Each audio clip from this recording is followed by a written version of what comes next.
allegations today of sexual assault and exploitation by Combs. For the first time, we are hearing about victims who say they were minors when they were allegedly assaulted by the music star.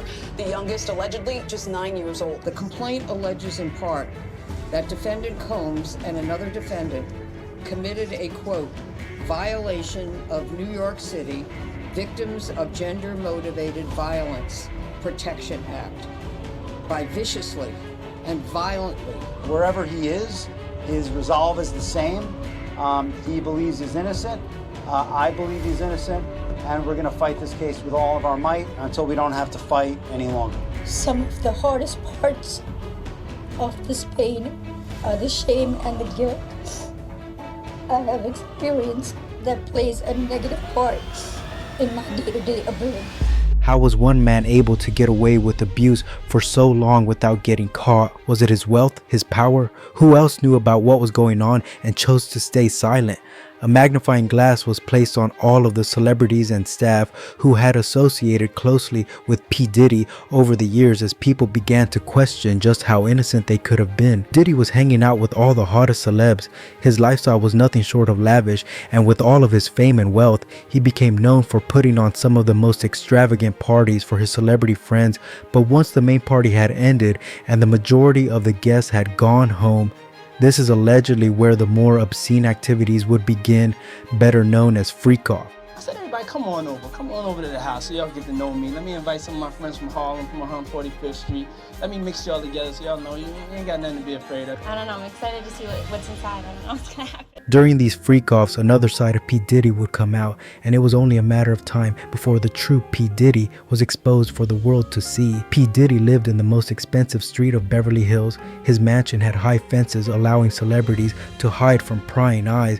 The hottest party of the year was a facade that allowed sinister conduct, according to recent lawsuits. A lawsuit filed by a man who was 16 years old at the time attended one of the parties thinking it would help open doors with his music career. He said he was on his way to the bathroom when he ran into P. Diddy. They started talking and then moved to another, more private area. P. Diddy would feed him false hope by saying he could turn him into a star. Then that's when things took a dark turn. P. Diddy ordered him to drop his pants so that P. Diddy could examine and touch him. P. Diddy said it was a rite of passage and the route to becoming a star, and it was a way to prove himself. He would then ask him, "Don't you want to break into the business?" Such a disgusting person trying to prey on young people who want to make it in the music industry.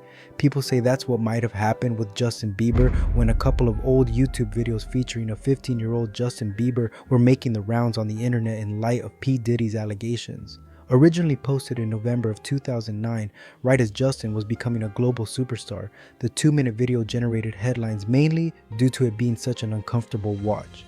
The video titled Justin Bieber's 48 Hours with Diddy, the first 30 seconds feature P. Diddy gifting Justin a brand new Lambo and promises Justin that in a year, when he turns 16, this car is all his, and when he turns 18, the giant mansion behind him is all his too. Then things get pretty awkward after that. Check this out, yo. Justin, you ever seen the movie 48 Hours? Right now, he's having 48 hours with Diddy, him and his boy. They're having the times of their lives, like you know, where we hanging out and what we doing. We can't really disclose, but it's definitely a 15-year-old's dream. Combs abused, threatened, and coerced victims to fulfill his sexual desires, protect his reputation, and conceal his conduct. The most recent allegations from Cassie states that Diddy used his position of power to set the groundwork for a manipulative and coercive romantic relationship. Her lawsuit included graphic descriptions of violent abuse, alleging that P. Diddy regularly beat and kicked her, leaving black eyes, bruises, and blood. She described parties known as freak-offs, days-long performances which P. Diddy coerced women into and filmed for his own pleasure. Cassie claimed that P. Diddy would force himself onto her multiple times, and many of the incidents were witnessed by his tremendously loyal network who were not willing to do anything meaningful to stop the violence. The lawsuit even goes on to name the exact locations where these freak-offs would occur, with the hotels occasionally charging Diddy the thousands of dollars in damages afterwards. She was forced to use websites and escort services to find male workers, specifically instructing her to search for terms like large black men. It goes on to say that P. Diddy would always supply Cassie and the workers with large amounts of drugs before and during the freak-offs. These freak-offs would go on for days. For P. Diddy, this was all about power. P. Diddy treated the forced encounters as art projects. Cassie would go on to date Kid Cudi in 2011. P. Diddy became enraged when he found out, to the point where he would attempt to attack Cassie and force her to stop seeing Cudi. P. Diddy told Cassie that he was planning to blow up Kid Cudi's car and wanted to be sure that he was home when it happened. Sure enough, in February 2012, Kid Cudi's car exploded in his driveway. This is just one example of the lengths Diddy would go to maintain his control and dominance. Weeks after Cassie and P. Diddy settled their lawsuit, more people would accuse P. Diddy of sexual assault dating back to 1991 by multiple women and men. One of the more prominent cases came from Rodney Jones Jr., better known as Lil Rod, a record producer from Chicago who filed over a 100-page federal complaint against Diddy on February 2nd, 2024, accusing him and the people who work with him of being part of an illegal racketeering enterprise. Jones alleges in his complaint that he has irrefutable evidence of the acquisition, use, and distribution of drugs and the solicitation of minors and adult workers. P. Diddy reached out to Jones in 2022 to help him produce songs, but Jones claims the work P. Diddy required of him went far beyond producing music. He claims in the lawsuit that he was tasked with obtaining drugs and soliciting adult workers to perform in intimate acts to the pleasure of P. Diddy.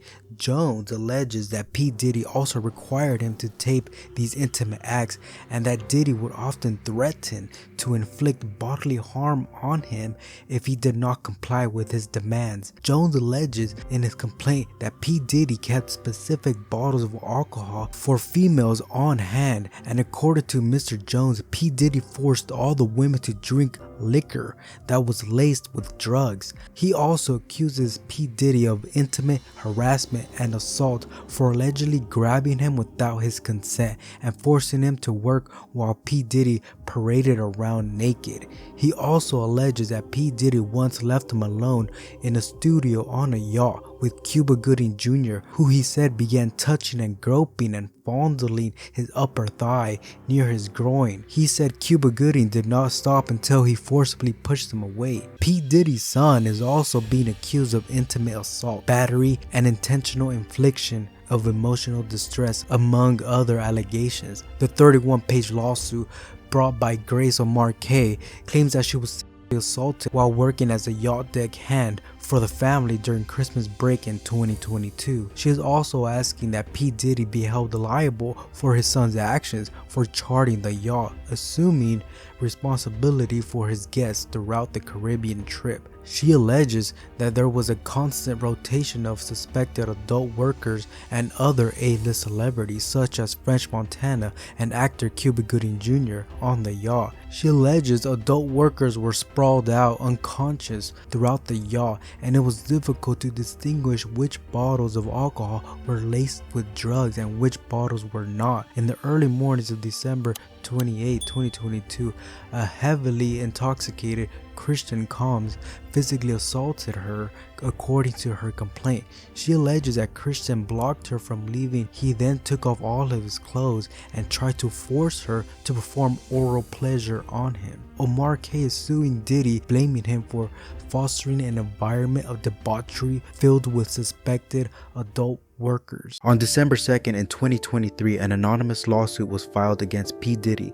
Jane Doe alleges she was gang abused and trafficked by P. Diddy. She alleges that P. Diddy and his associates drugged her up and proceeded to assault her. P. Diddy's legal team has continued to deny all the accusations made against him, calling him an innocent man with nothing to hide. There has been an ominous silence from the usually more vocal celebrities. It appears that many of them are trying their best to distance themselves from P. Diddy despite having been associated with him in the past. Some have argued that P. Diddy is being used as the fall guy, the one who will take all the scrutiny whilst the others involved get to continue on with their lives once the dust has settled. Who else knew what was going on? Was P. Diddy really the man calling all the shots, or again were there others involved?